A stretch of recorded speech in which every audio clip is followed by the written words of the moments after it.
Alien Probe podcast. To the military and the public who weren't intimately associated with the higher levels of the Air Force intelligence during the summer of 1952, and if you were, General Sanford's press conference seemed to indicate the peak in official interest in flying saucers. It did take the pressure off Project Bluebook. Reports dropped from 50 per day to 10 per day inside a week. But behind the scenes, the press conference was only the signal for an all-out drive to find out more of the UFOs. The work on the special cameras continued on the high-priority basis, and General Sanford directed us to enlist the aid of top-ranking scientists. Joined today again, Dr. Bill. Welcome. Hey, how you doing?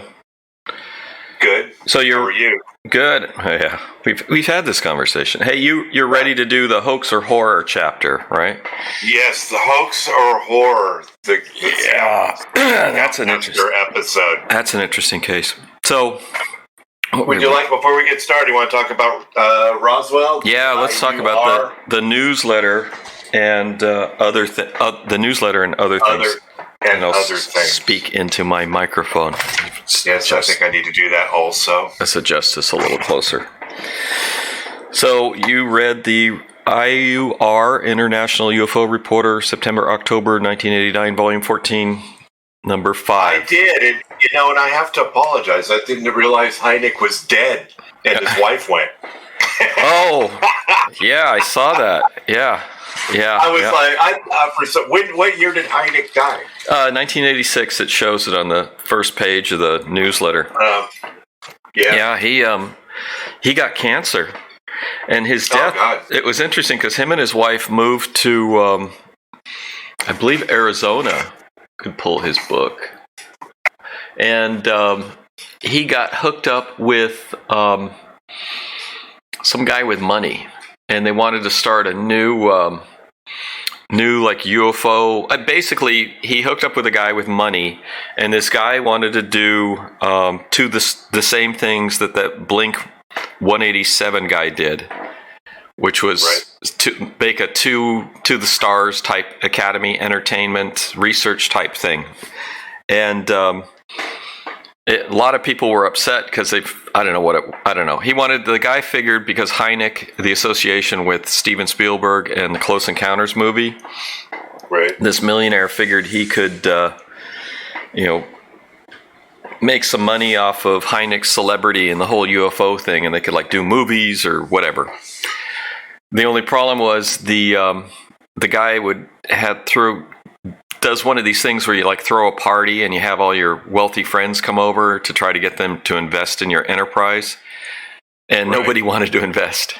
Oh man. Yeah, no one was going for it. So the guy couldn't raise any money. It sort of reminds me of Bigelow's Academy or whatever it was that was researching. Same sort of thing. I mean, Bass or whatever it was. Yeah. And they, there's money there from a primary person, but when they try to get more money, it's like nobody's helping. Everyone just sort of looks at him and says, "No, I don't think so." Yeah, it's not really something I want to invest in. Yeah, and then Hynek got cancer and got sick and died, so that went away. But yeah, 1986, retired, and I think he lived for 2 more years or something. It wasn't great. 76, probably about 10 years. Because they probably had mandatory retirement back then. So he probably retired at 65. Now, we don't have mandatory retirement, and you can get people that stay in their government-mandated jobs until they drop dead, just like Stalin. Nothing wrong with that. We retire. Nothing wrong with that as long as you have that job that pays buku bucks. Yeah, that is the key, isn't it? Yeah. So you get a fossil that stays in a position and nothing happens for decades. So anyway, Roswell, 1989. Yeah, it was pretty good. I liked this little investigation. I don't think much came out of it afterwards, though. No, nothing came out of it. But what's important is that they found the site. Had to drive. Had to drive into this, I think it was like an hour. Would they say like an hour and a half, or something like that? Across. They said it was the worst road you could ever possibly drive on. It was, you can imagine the vehicles and stuff they had to take. Oh yeah. And they get there and they everything. I mean, it's been what 45 years, 47 years or something, and. 42 years. 42 years, I should say. I'm standing up. I was grabbing another Roswell book. Yeah. So, so they did some. Looks like the first thing I thought is, they should have brought a metal detector, but they did. They did, yeah. They did. Yeah. And they didn't find anything, but that doesn't mean anything. They did. They found a can. You found a can that was opened by a knife, which is an old can. Yeah. The military had been in to regress. The thing crashed, and the military got in there, and they, went, in a group, side by side. What do they call that? Policing the area. Yeah, you go arm's length from each other, and you no areas left uninvestigated.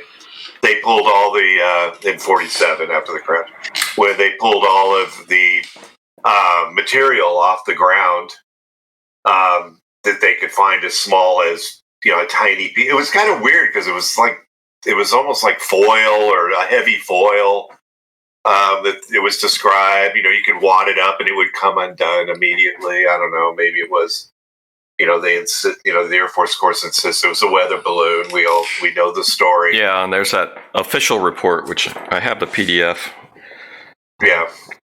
So yeah, but Fournier, he was the one that brought the material back to his kid. Oh yeah, and then Fournier? Somebody, yeah, that's the guy who first went out there. His kid apparently had some stuff. Well, they had retained stuff at their house, and the Air Force figured it out. Well, 2 years, because he talked about it. He talked about it publicly, and 2 years later, somebody came back and said, "Hey, give it up." So I lost it. Yeah, somebody stole it. Yeah, it's hard to do when there's whatever dudes there. So they had some of the material. I mean, if it was a weather balloon, why are they so concerned about getting it all back? I don't know. It's weird. Yeah, no, that doesn't make a lot of sense. It's like, we don't care about it. It's a weather balloon, okay? It's not top secret. Maybe it had some material in there that was top secret, but it's a balloon. So to me, it's not that important, but maybe it was to them. 47 versus, 2021. Yeah. You don't really care. That's a balloon. Yeah. Fabric. Yeah, who knows? But yeah, it makes me want to actually look into the Roswell stuff, where before I was like, Roswell. But it wasn't even on the radar until, apparently, according to this article, until that book, The Roswell Incident, was written in 1980. Well, I know this is something we've known about all of our life, right? I mean, Roswell's. I don't remember when I first heard of it. But it was out there. You knew about it, and I don't really know. Right. I do know that I'm going to turn this fan on. All right. I don't know if. I do know I was taking a class in Santa Fe, New Mexico, and I was there for a month. And I do know that there were some guys that it must have been it was in 1980. It was in 2007, because there was a bunch of guys which were going to Roswell because there was some sort of anniversary or something. This is on the weekend for this course.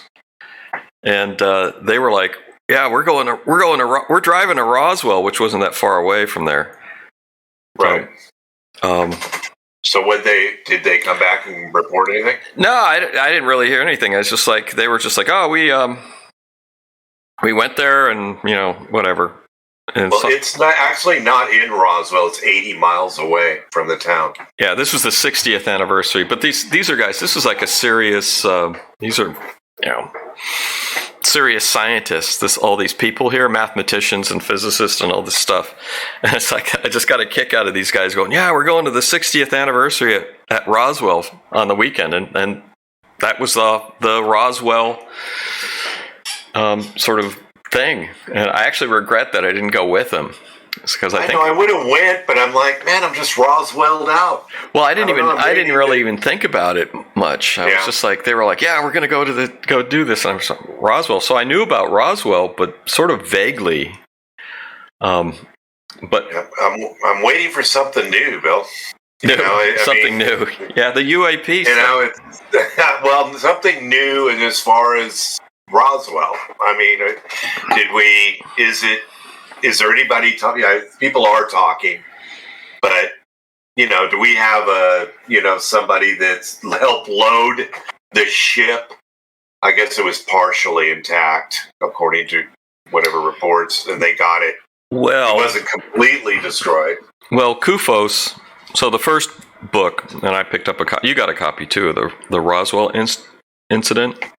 Yes. So this is the classic study of UFO contact by Charles Berlitz and William L. Moore. Yeah, I don't have it yet. I just ordered 3. So thanks to you. Yeah. 3 more books. I'm going to have a Dewey Decimal System in my... Oh, yeah. I've been updating my bibliography every time I get a book. But this one, I published in 1988. It was little tiny paperback for $4.50, and I'm thinking 1988, $4.50 for a paperback seems high. So... Yeah. But yeah, this is apparently, according to this article in the International UFO Report, this is the book that got it all started. And they were saying before this book got published, this people didn't even really think about the UFO incidents. And there's an excellent, they say in his excellent Ted Blocker, in his excellent catalog, The UFO Wave of 1947, lists the cause of event as a downed weather balloon. So I actually got that because you can find it online, and it's put out by NICAP. I guess so it has. It looks interesting, but I haven't read it, so I just got it. And it's large. Oh, and it's got maps. It shows all the sightings for 1947. Very cool. It's got an introduction by McDonald, that scientist. But these things, they just it's wow, maps all over the place. But this one they just listed it as a weather balloon. So we were talking about earlier, we're talking about there not being a lot of cases before, I think, 1950. So apparently there was, a wave in 1947, and this guy who put this together, apparently he's traveled around and checked newspaper records all around the country. Really? To put this together, yeah. Like I said, I just discovered it after reading this IUR report that talked about it, and then I found it online and printed it out. But I'd like, as we've talked about before, I'd really like to find the guy that, military obviously, that loaded what was left of the craft on the back of the flatbed. I'm just envisioning this big military. Well, I think they call them M770, as a tractor and a flatbed. They might have already done that, because there's this other book called Witness to Roswell. I don't know if you got that one, by Thomas Carey and Donald R. Schmidt. And this is the sort of, I think, the conclusion of this investigation that was began by CUFOS with this survey of the Roswell site in 1989. And they say that they've interviewed 150 people that were involved in it. So this actually might come up with those people that you're talking about, like people that were actually there. And I just got this book. You just ordered it, I think, too. Yeah, and I mean that thing's going to blow the lid off this thing if they can. But anybody can say anything they want. I mean, yeah. There's no real photographic proof. I mean, this came out in 2009. I mean, we just. But I mean, really, when you're in your 80s or what? I mean, how old are these guys? If they were 30 and 47, they're 77. You know, I mean, yeah, they had like they're death. Not gonna bother. Yeah, I don't think they're going to bother lying. They have deathbed statements from people in here. And I mean, they were scared that they were going to get retribution from government, which I don't know. Supposedly, they actually, threatened people. Oh yeah. There's a picture at the end of this book. Apparently, the Sci-Fi Channel put a historical marker at the crash site. Did they really? Yeah, it says so. Following an image historical stone marker at the Forster Ranch crash site commissioned by the Sci-Fi Channel, dedicated at the debris field site in 2003. That's interesting. Yeah. Might be able to drive out there and look at it at least. I don't know. I don't know if anybody just gets to go there. That's you just just get to drive out. Okay, here it is. Well, if you can't just drive out there, I'm sure that in the town of Roswell you can like go to the UFO museum and you can make arrangements to go out there. Someone will take you out there. There's like tours. I'm guessing, yeah. I wouldn't be surprised. Yeah, I wouldn't be surprised. That'd be awesome. Yeah? That'd be awesome. Like I said, those guys went to Roswell. I was like, oh, Roswell. And, I could have gone with them, but I was like, I think they asked me to go, but there was already like 4 in the car. And I'm like, no. Squeeze in there. Yeah, it's not gonna. I appreciated the invite, but it's like 5 in the car for I don't know. It was like a 2-hour drive. I said, nah, I don't really want to do that. So, well, but yeah, I don't think you missed much. Honestly. Yeah, we'll see. I mean, I can always. I've been in that area a couple times, but I never thought about Roswell. Never thought it was something that would be. Before I read this article, I kind of pictured, I'll drive to Roswell and I'll just drive to look at it. And they said, yeah, it's far and you better have a 4x4 to get in there. Yeah. It's ugly. Yeah. It's ugly. Yeah, it looks like it's a bit of a trip. And there's a lot of snakes. If you don't like snakes, don't go there. There's a lot of rattlesnakes. Yeah, I like the article. You only saw 2? Yeah. Just 2? Yeah, great. Yeah, I don't like snakes. 2's enough. And don't forget the scorpions, too. Yeah, snakes and scorpions and tarantulas. And snakes. It's just not... It couldn't just land in the middle of somebody's yard, right? It had to follow there. No, well, yeah, of course it's going to land in the middle of nowhere. So, anyway... Yeah, well, they said it skipped. I don't know if it landed, then it skipped, and then it did it bounce? Which would make sense. Yeah, it bounced.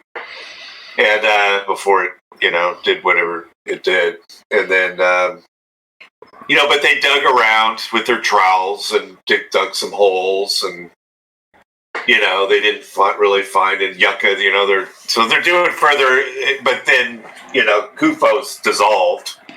Well, CUFOS is now it's a archive, and I mean we're seeing the remnants of that. The archive's still there because the guy who wrote this article, make sure I say his name, Rediger. I actually corresponded with him. Rodegeyer, Mark Rodegeyer. He's still around, and his I think all the CUFOS materials in the basement of his house now. He was the scientific director of CUFOS. Yeah, he's what's left of CUFOS. So yeah, at some point we'll have to get their DVD of all their newsletters coming up. Well, it's interesting that Hynek would start this publication. I mean, he must have. You've got the organization. We're about ready to jump into another chapter, but with Ruppelt. But it's interesting. Ruppelt. Yeah. Our hero. Yeah. It is interesting. I was just flabbergasted that, a serious scientist like Hynek would look at this stuff and go, wait a minute, there's something going on here. Or even McDonald, which is and there's another guy from Stanford named, what the hell is his name? Stoffel? I got his book. They did a meeting on it. Sturrock. Peter A. Sturrock. It's a physicist at Stanford that did followed the same sort of pattern that Hynek and McDonald did, and this guy's recent. So, really, how recent? Let's see. I have a. Let's see. When does this book come out? I can look it up in my bibliography. It's not in my bibliography. Oh, here it is. 1999, and I have a press release from Stanford when they did a meeting looking into this. Which I was just looking at. Of course, I put everything back in the file. Hullabalootion. What was that? Are you blinking at me? Was that you or me? Not me. I must have done. I did something. I touched something. Don't touch anything. Once it's going, don't touch any buttons. Oh. But anyway, they did You're our only hope, apparently. At this point? Are you still having trouble with your... I don't know. It's working? I gotta watch Working? Yeah, we're only 20 minutes in. It usually lasts between 35 and 47 minutes before... And it's kind of funny. I'm watching the monitor and it'll just go... It just dies on you? I go, here it comes. It's dying. Or you got Before I'm like, okay, hold on, we got a break, and then we'll mend it together. And Bill's like, well, I can record it. Yeah, I got it. Please do, because this is working. I've moved the Mac Mini into I haven't fired it up yet, but, well, I have fired it up before, but you'll be very I've moved it into the game room, and I told Deb, because I'm going to buy another monitor, set it up separately. She goes, people stop gonna be lit buying around. computers. I know. Yeah. She is not happy about the Mac Mini, which was with the mini upgrades that Bill recommended. Hey, you don't have to listen to me. You went over the top. You'll be happy with that. As I do. Yeah, I can't find it. It's fine. So, yeah, I've got it in there, so I'm going to put set up as completely separate system in there, and then once I get that rolling, I'll transfer it in. And then you'll take this studio. laptop. You'll take this laptop, throw it off the roof, or throw it in a river when you're done. Probably Golden Gate. I'm thinking Golden Gate Bridge, if I can get it over that fence that prevents people from killing themselves. Oh, did they finally put that up? They put something. I haven't been on the Golden Gate Bridge in 30 years, dude. Oh my God! Yeah, they talked about that. Yeah, they've got a suicide prevention thing. Did you ever look at that? I don't know if we talked about this. There was I wouldn't say a movie. It was a documentary about, and they had actual cameras on the Golden Gate Bridge before they put all this stuff up, and it filmed people jumping, getting up there and jumping off. And yeah. The idea was they would see them and they'd be able to run out there and stop them, but that never seemed to happen. But they couldn't. And it was kind of funny. One guy survived. Yeah. And he said, I had a lot of problems. I go, that's, for those out there, I know people have problems and, obviously. And he had a lot of problems. And he said, I jumped off the bridge and he goes, the second I jumped off and started falling, I realized that those problems were nothing. Yeah, nothing compared to launching yourself into the ocean off a bridge. Now that I'm in free fall, my problems are small. Yeah. Those problems are pretty small compared to the problem I'm about to have. Yeah. So, it's, I'm not going to make light of it. It's horrific. I'm sure it is. Oh, yeah. But it was kind of interesting of his comment that he said the second I released, it was like, man, those problems are nothing. Yeah, I hope they didn't put the fence up. I mean, it was just nice to be able to not have to look through mesh. And one of the things I was telling my kid, and was looking at Dirty Harry's first movie. Hey, let's get off topic. Dirty Harry's first movie is the Dirty Harry movie is 50 years old. Dirty Harry, which I just watched about a week ago, honestly. And I haven't watched it for a couple of years, but last time I watched it, I think I watched it with my kid, and I was like, you look at the Golden Gate Bridge with no traffic. Oh wow! Yeah. Oh wow! Yeah, I love that movie. Yeah. No traffic. Yeah, no traffic. I'm looking at that, and I was going to my kid. I'm going, that's what I grew up with. Yeah, and they go over the Rainbow Tunnel. Remember the Rainbow Tunnel on the other side, going to Sausalito. 50 years ago, we were little they guys. They were chasing the guy. I saw it with my dad at Showboat Theater. You know, I might have been there with you. You probably did because because your dad used to take me along every once in a while. We'd go. Yeah, we might have done it together. Because I know I know. Yeah, the little small town movie theater. Yeah, we were little guys when that came out. Wow, it made an impact. It was huge. Yeah, I remember the next day. It made a huge impact on my life. I don't know. It was weird. Yeah, you ran out and you bought a 44 Magnum the next day. That's right. Little guy running around with that because then you could do that. It was legal. I want a 44 Magnum. Yeah. And while I was cleaning, I mean, this is so long ago for the bowlers out there. Yeah. I was cleaning those telescores, those plastic sheets that we used to write scores on with a wax pencil. Oh, but it sounds like God. Oh yeah. In the Stone Age. Now everything's automated. It's hard to cheat now. I was cleaning telescores because I worked at the bowling alley. And I remember, I remember in my mind going through the entire movie, the entire dialogue, and I wish I had that mind today. I remembered every single line in the movie. Well, he came out with so many movies right after that because I'm just looking online. Magnum Force in '73. Just watch that one too. The Enforcer. I have the set. I need to rewatch them. Oh, good. And then The Enforcer in '76. So I think the Dirty Harry and Magnum Force were the ones that made big impact on us.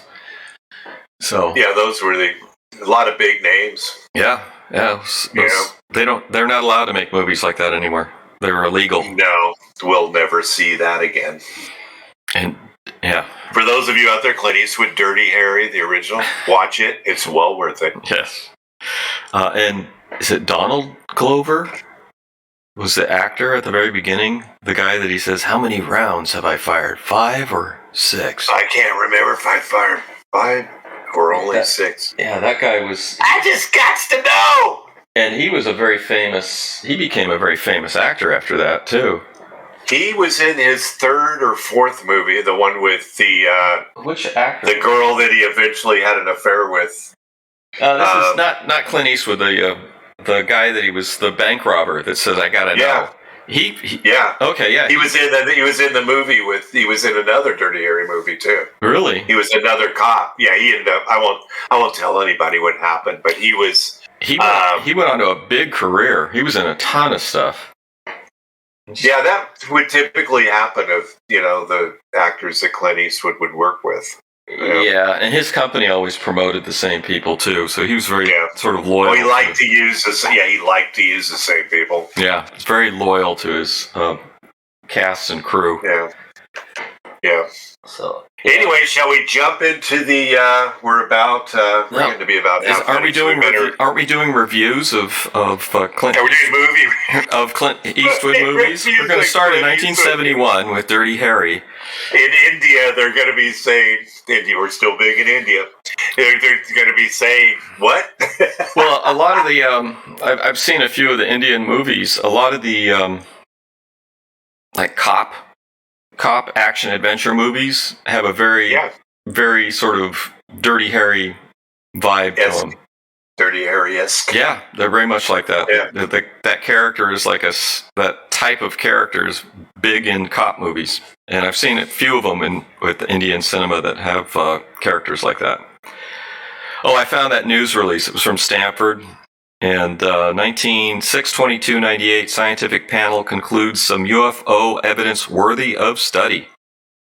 And I think that's all I will say about that. And they talk about... what was the evidence, sir? What was the evidence? This is interesting. They said first independent review of UFO phenomena since 1970. And that would be the Condon report. Let me turn this off. It's making me cough. The Condon report, 1970. A panel of scientists has concluded that some sightings are accompanied by physical evidence that deserves scientific study, but the panel was not convinced that any of this evidence points to a violation of known natural laws or the involvement of an extraterrestrial intelligence. And this seems to be similar to that little tiny report that just came out, that was sent to Congress, that 7-page report. Yeah. Oh, the one we just got that said nothing. Yeah, it's basically said the same thing. The review was organized and directed by Peter Sturrock, who wrote a book, which I picked up in 1998 or 1999. Professor of Applied Physics at Stanford University, supported by the Society for Scientific Exploration, which is his society, and he actually publishes an open source journal that addresses like psychic phenomena and UFO stuff.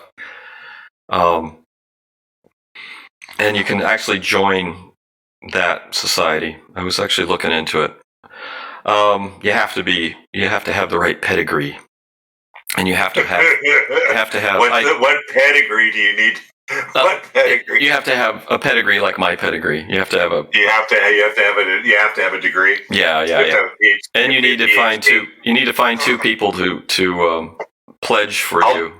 I'll just say I have a PhD. That'll not you, of course, but like other people. They'll do that. They'll do that. But they need someone to vouch for you too. So I don't know anybody. I can find two people. Yeah. Well, I'll get you to vouch for me. Two people that belong to. Else. So that was people something I barely know. Yeah. but I'm not I don't know. I'm not a big joiner. So, but I'm a big joiner. Well, I don't know if you want that stapled to your resume when you're going out for jobs. What? Yeah. I told you about my last job offer. Oh my God. What was it? I don't know. Let's hear it. Oh no, I told you about it. It was working for the Army's research lab. Oh. What's wrong with that? Nothing, just that they don't pay enough, and I don't want to live in the D.C. area. Let's see. Okay, so they talk about the... Anyway, their conclusions differ. Oh, this is cool. Their conclusions differ from that reached by the Dr. Edward U. Condon, Director of Colorado Project, 1968 UFO report. And he stated in that one, which we'll get to eventually at some point, is further extensive. This is what Condon said. He said, further extensive study of UFOs probably cannot be justified in the expectation that science will be advanced thereby. Bastard.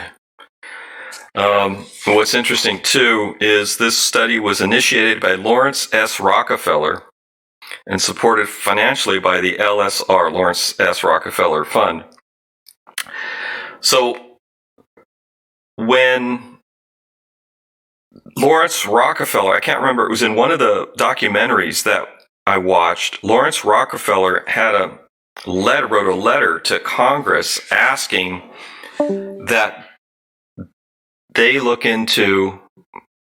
I just lost you. Are you there? Uh-oh. You hung up on me. Call me back. We've lost contact. Oh, baby. We are recording again, so we're back. Wow, that was exciting. Yeah, I'm not touching anything. Well, what I did was I did what I usually do. While we're talking, I just try to get out of Streamlabs and then restart it, and then something. I didn't touch Discord, and then it fucking died. It exploded. All right, so we get rolling again. We're back. I'm recording. We're back. Okay, cool. Thank you. We're good. And the actor whose name I couldn't remember from the Dirty Harry movie is Albert Popwell. And what else did he do? So we're doing movie. Yeah, he was uncredited in Dirty Harry, and he was a big TV actor, but his big claim to fame was Matthew Johnson in the successful blaxploitation film Cleopatra Jones, which was a big inspiration to Tarantino. Oh, was it? Yes.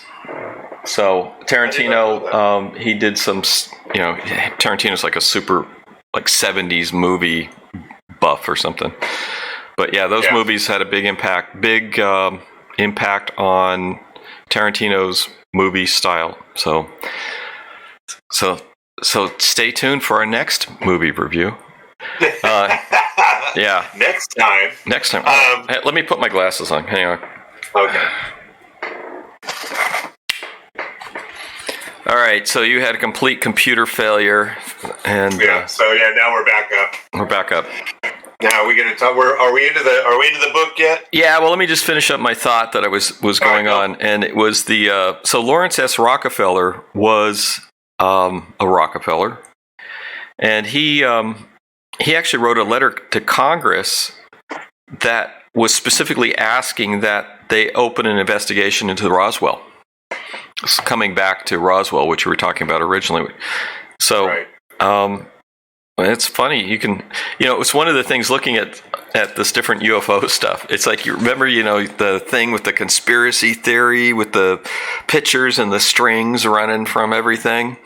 Yeah. You can really do this with this stuff, and you start seeing the same people over and over again, and you can see them linked together. Like you see Harry Reid and Bigelow and Harry Reid and Bigelow linked to Lawrence Rockefeller, and then they, these people link to other politicians and super rich people, Yeah, that's what I was saying about Roswell. So how are these people linked together? I mean, you could almost do a whiteboard and do arrows and all right, this person, Chop, and Ruppel. Yeah. And lately Elizondo, Harry Reid, it's Chris Mellon, another guy that's up there. His family's up there with the Rockefellers. So I don't know. It's just my puzzle is you have these people from families that were like these super rich individuals are very interested in this, and So I don't know if they're party to some super secret information that they're trying to get out into the world, or are they just very rich kids with too much time on their hands? I mean, you could say that about Rockefeller. You could say that about Chris Mellon. You could say that about this lady that wrote this UFO book, Leslie Kean. I mean, they're all come from big money and are pushing this stuff, which is sort of interesting. So it's like I suspect, I hope that these people are sort of like in touch with the secret knowledge and not, sort of the weird stuff where they're like, putting on robes and chasing goats around the temple for strange things, and are genuinely interested in unusual phenomena and not just like, weirdos with strange ideas. Yeah. Well, you can't really discount the Majestic 12 either. I mean, that was the alleged important people, including the president, that were involved in the UFO conspiracy. Yeah. There's a lot of problems with that. The problem with that is the source of the material. But it's plausible. So the material is, so that's where they come from, where they talk about disinformation. So it's like, is this genuine? Is this, somebody just trying to make up stuff for fun? Because I think there is that in the UFO stuff where people just are trying to get attention and make a buck. Yeah. And then there's, I don't know, maybe this secret knowledge. We'll see. We keep plugging away. So yeah, let's, before we have complete computer failure again on either of our sides, Let's. Yeah, your side seems to be, Well, I have a commercial for Mac. my ancient.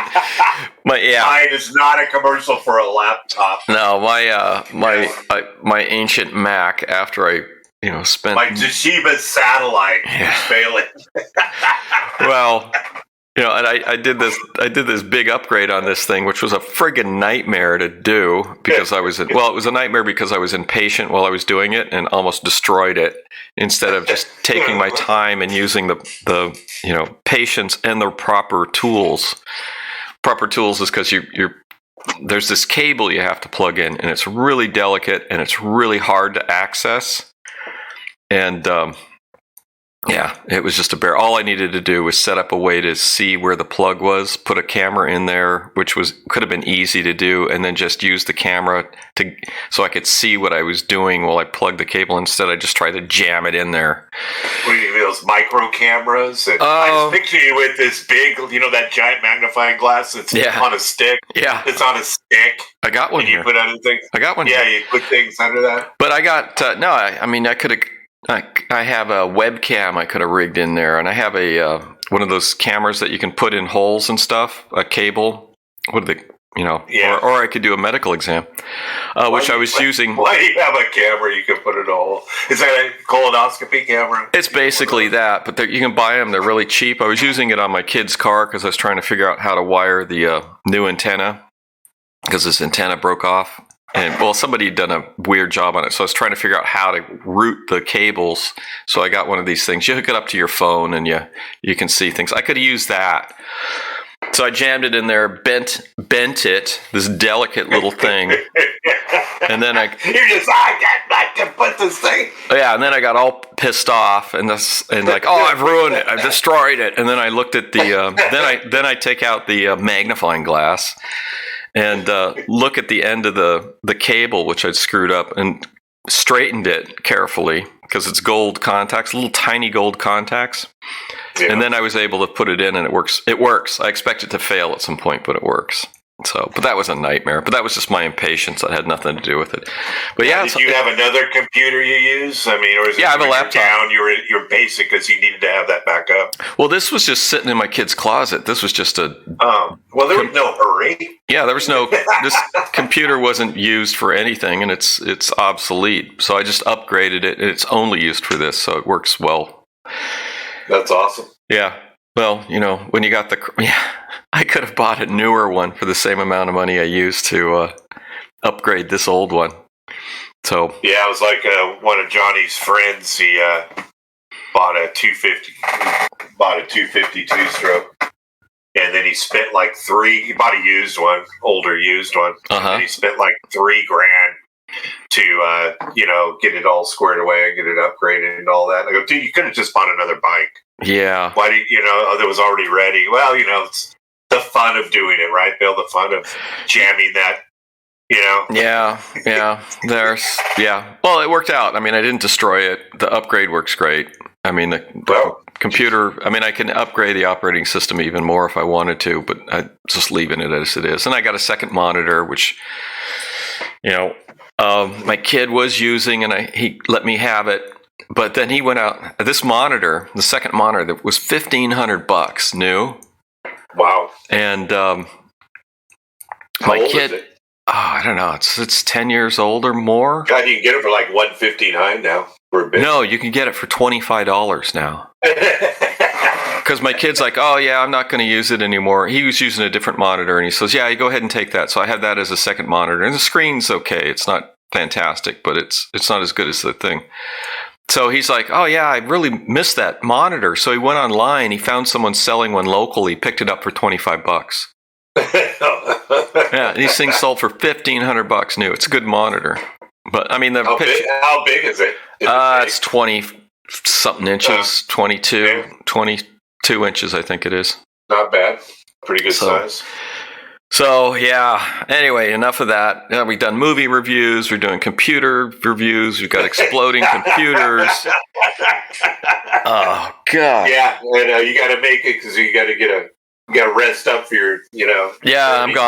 I'm gone for a week, and then we won't be back for it. Well, you'll do stuff when I'm gone, but we won't be back for a couple weeks or so. We're gonna bring Deb back for an episode or two, and because the women, the demographic women is falling off. Well, you got no women. It's just me. Who wants to listen to us talk? Apparently, there's people out there. Yeah. We get them on Facebook that like us, so women, but we're about 10%. A 90-10 ratio, mostly guys. Yeah. Well, you and Deb's episode on Skinwalker was pretty good. It was really damn good. Damn good. Deb is really good. She will not listen to it though. She won't. She hates hearing her own voice. So she's never heard it. So we're gonna, we've got to go. Take care of some stuff after this, and I'll make her listen to it. And she'll hate it the whole time. That was only. Yeah. She won't want to listen. Yeah. But she comes up with some good ideas. She sends them to me, and so we'll be doing an episode or two with her. While you're traveling. Yeah, you got the UFO. Not UFO. ESP animal thing. Yes, we have the ESP animal book. I don't know what I did with that. You got other stuff. Yeah, she sent me. There's these dark-eyed children. Oh, yeah, I've heard about that. Have you heard of that? Yeah, the dark-eyed. She sent me that. She goes, "Oh, let's do this." Yeah. Said, okay. I don't want to. Hopefully, we can get an hour out of that. That one's scary. That sounds scary. Yeah, it is kind of scary. It's weird. That one's a weird one. So I think we're boring. We're very boring at this point. Women just don't want to live. No one wants to listen to us. So anyway, back to the book. Hoax or horror. And in this chapter, I don't have any notes on it. I just wrote up something on this, and it says this chapter is on a scoutmaster in Florida who had a close encounter with a UFO. Several members of his troop witnessed a flash while he was in the woods. Analysis of his hat, which had been flash burned, shown micro burn holes similar to something that would be found by someone wearing arc welding, wearing a hat while arc welding. And plant material that was recovered from the scene showed that the roots had been burnt with an apparent temperature of 300 degrees. Just the roots, not the top of the plant. Right. The scoutmaster had a shady past with a criminal history and was known for lying, and he was considered a poor witness. Except for the lack of credibility in the witness, and the evidence probably should have been analyzed further and a larger investigation formed that wasn't done. This case by Project Bluebook was put down as a probable hoax. As a further note, there was an article written, I have that in front of me, in 1966 by Captain Ruppelt in the True magazine UFO, where's the cover? True Report on Flying Saucers from 1966, where they used his full rank.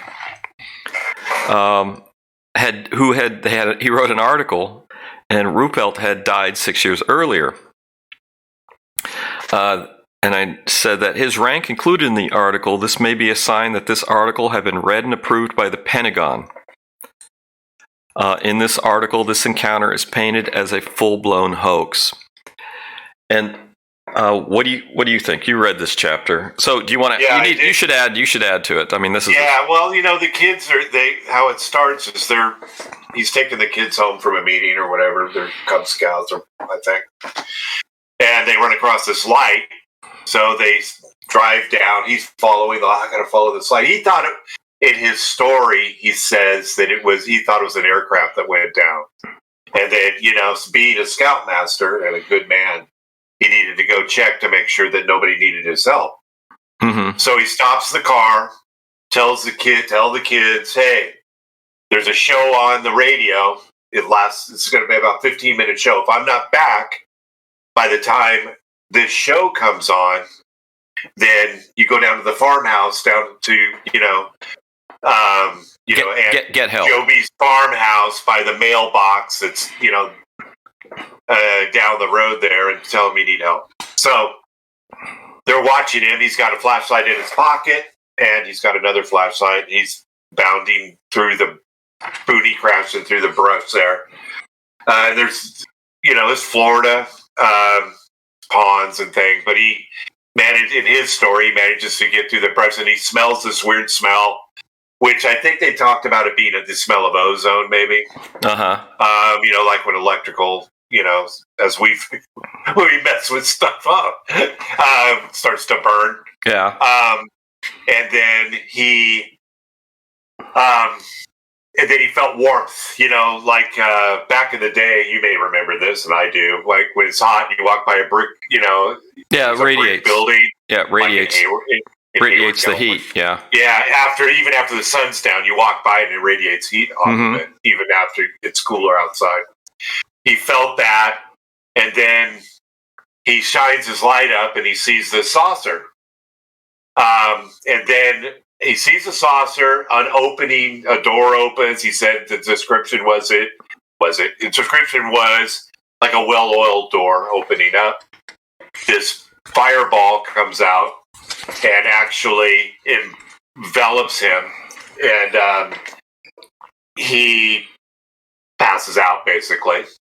And then when he wakes up, the thing's gone, and he fearfully runs back. The kids have already ran off, and they're already back with the police. So the time taken there, they said it's a few minutes, but I can't believe back in, Aunt Joby's farmhouse, they're going to be able to get the cops there that fast. We don't know. So they get the cops there. They get him in the cop car. He's burned, but not, as it turns out. And with Ruppelt, his scientists kind of showed that the burn was like a light sunburn. I mean, it wasn't like he was burned up. Yeah. It was a light sunburn all over him. And they launched an of course, Ruppelt goes on investigation. He was a Marine veteran, and he's been he's been in the war. And the guy had, they interviewed him. He had a couple hair-raising stories about the war. But in reality, the dude went AWOL. I mean, they came up with this. Of course, he's got to know they're going to be able to pull his jacket. Yep. And it turns out he went AWOL. So the credibility was called into question at that point. Ruppelt moves on.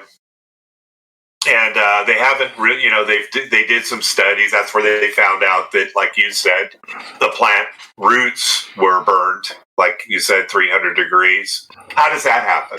I mean, they didn't really come up with a reasonable explanation. Yeah, I found another article on it, and they were talking about, I don't know, they were saying... the other thing they said they found because the kids said they saw him the whole way. And then and so they kind of they went back like they should and reenacted the deal.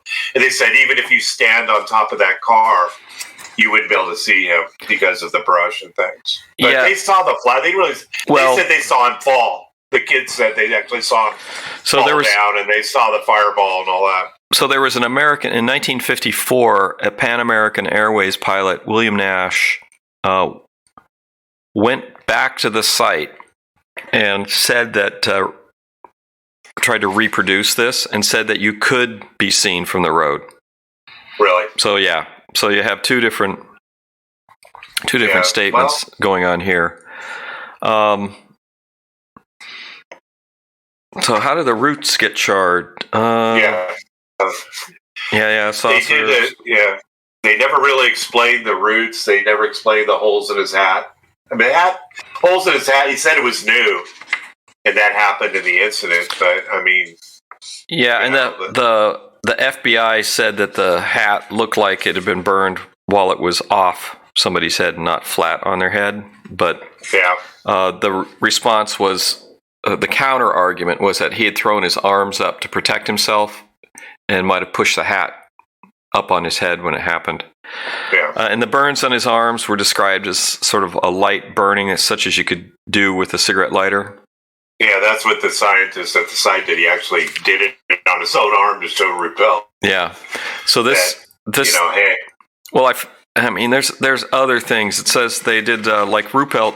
All right, so one of the things I should say, we have these old status reports from Project Bluebook, and I was looking at those, and there was no mention of this from the monthly status report from Project Bluebook. And but I found this article on the NICAP site about this, and this is Best Hoax in UFO History, ? By Carl T. Flock. Who presented this at the 35th Annual National UFO Conference Convention in November 7-8, I guess 97. But he apparently had gone to the archive. Where's the reference? Which I didn't know, which is good. He goes, Project Bluebook, Des Verges, which is the guy's name. It's not mentioned in the article or in Ruppelt's book, but the guy's name is, where is it? Des Verges. What's his full name? I don't know. That guy has no full name. Des Verges. All right, so I don't know. Who knows what his name is? But anyway, the Des Verges file. So he says, letter R.M. Olson to Captain Carney, memorandum for the record, updated 52, September 52, August 52, photographs, incident site, and burned cap. So you could actually go to the archive and get photos of that. Grass specimens and cap as filed, dates unknown. Sketches by Des Verges, the saucer and map of the incident site. National Archives 2, College Park, Maryland. So we know where the Project Bluebook files were as of 23 years ago. Right. But he, anyway, so I was a little concerned because there was no record in the Project Bluebook monthly report, but there is a file, Project Bluebook Archives, and just trying to find the guy's name. It'd be nice if I had his full name. Oh, here it is. Ex-U.S. Marine D.S. Dunham Sanborn Sonny Des Verges. He was 30 in 1952. And this case and this article says one of the things, so what's the best hoax? So was this the best hoax in UFO history, or as UFO historian Jerome Clark put it, the ufologist's worst nightmare, a real experience which happened to an unreliable individual? And this guy was an extremely unreliable witness. But when I first read this book chapter, it was like, this is like an X-file. I mean, the circumstances, he's got the kids that are a witness. The police are there. Wasn't this one of those Project Bluebook episodes? I seem to remember. Yeah, they did. They did. I don't remember a lot of the detail. Oh yeah, and then the guy, they had him like really burned, like he was on fire. Yeah, well, and then he was doing they did a big press thing. He was doing, because the guy hired according to this article, this newer article, the guy hired a PR guy who quit because once he found out about the guy's background. Yeah. He said, "No, I can't." PR guy, yeah. Yeah, he goes, "Oh, I can't work for someone with this sort of background." So the guy, I like this. He goes, "Huh?" Yeah. Go ahead. Oh, he says that who said Captain Carney had a staff car pick up Des Verges and bring him to the base and interviewed. Ruppelt describes the scoutmaster as very cooperative. He appeared to be normal, but just a shade on the ooky side. No. Yeah, noting that latter may have simply been simple nervousness. So I mean, the guy was weird, but I had a feeling when you read this, given that he had and then the Cub Scouts were very loyal to this guy, and so they were a little worried that there might have been a little hanky panky going on there, which is why. Really? Yeah, that's nice. That's not. I didn't hear that part. Well, that's mentioned in this thing. He says, Ruppelt and Carney attended a meeting of Des Verges' scout troop. Des Verges was not present to interview the troop chairman and all three boys involved in the incident. The scouts, rather excited and nervous, said Divergis, had agreed to drive them and another boy home after their August 19th troop meeting. On the way, they stopped for a drink. I don't believe that was alcohol. It's probably like a soda fountain type thing. Yeah, soda pop. Yeah.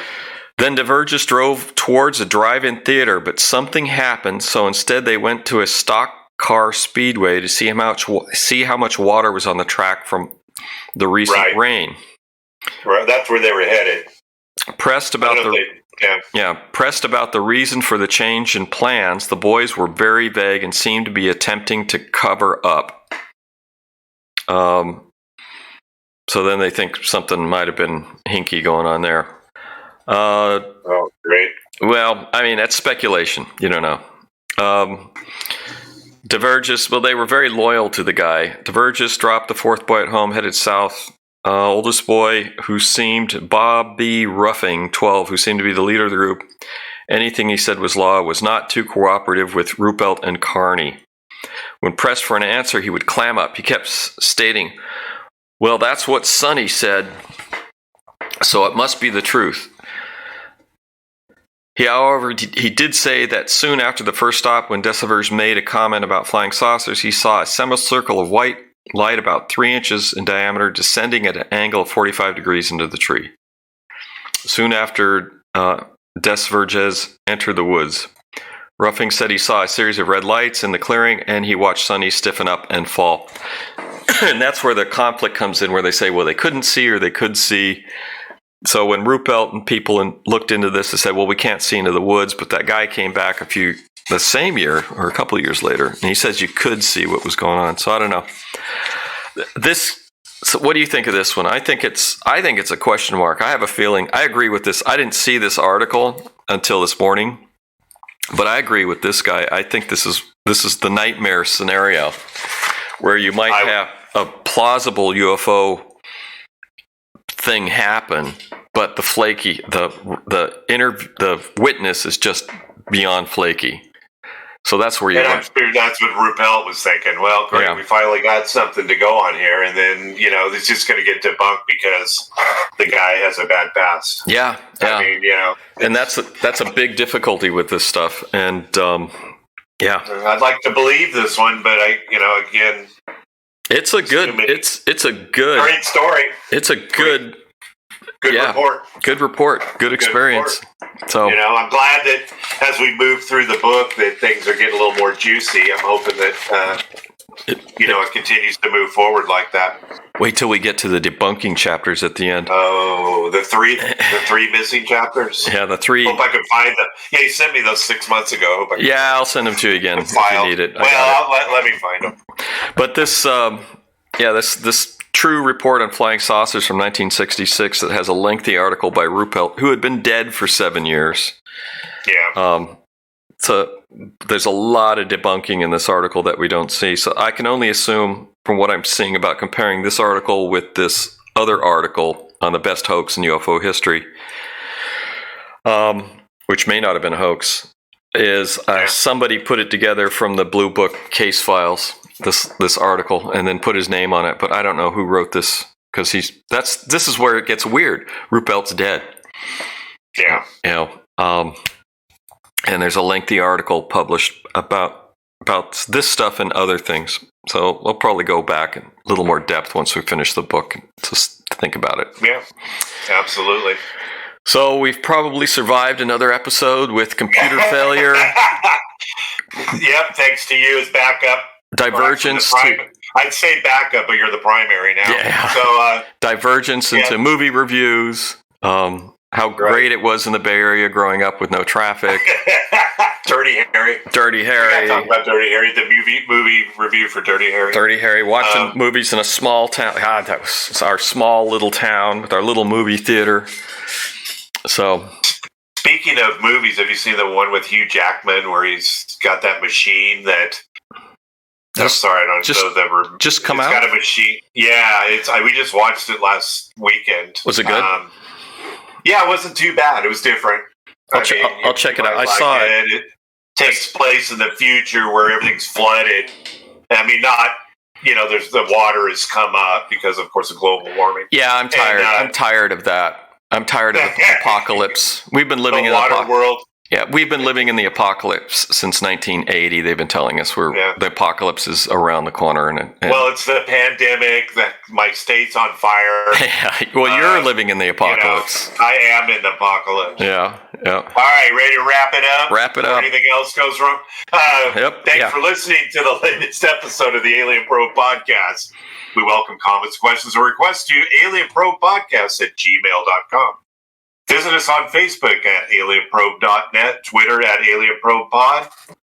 See us, actually listen to us on YouTube, and thank you very much. We've just exceeded 35,000 listens. Thank you. We appreciate it. Keep subscribing. You'll get notified. Eventually, we'll do some video also. So keep tuning in. Thanks to our senior. Thanks very much. To our editing and recording to Dr. Bill. Yeah. And thanks to our senior producer, Robert Anthony. We'll see you next time. Thanks. All right.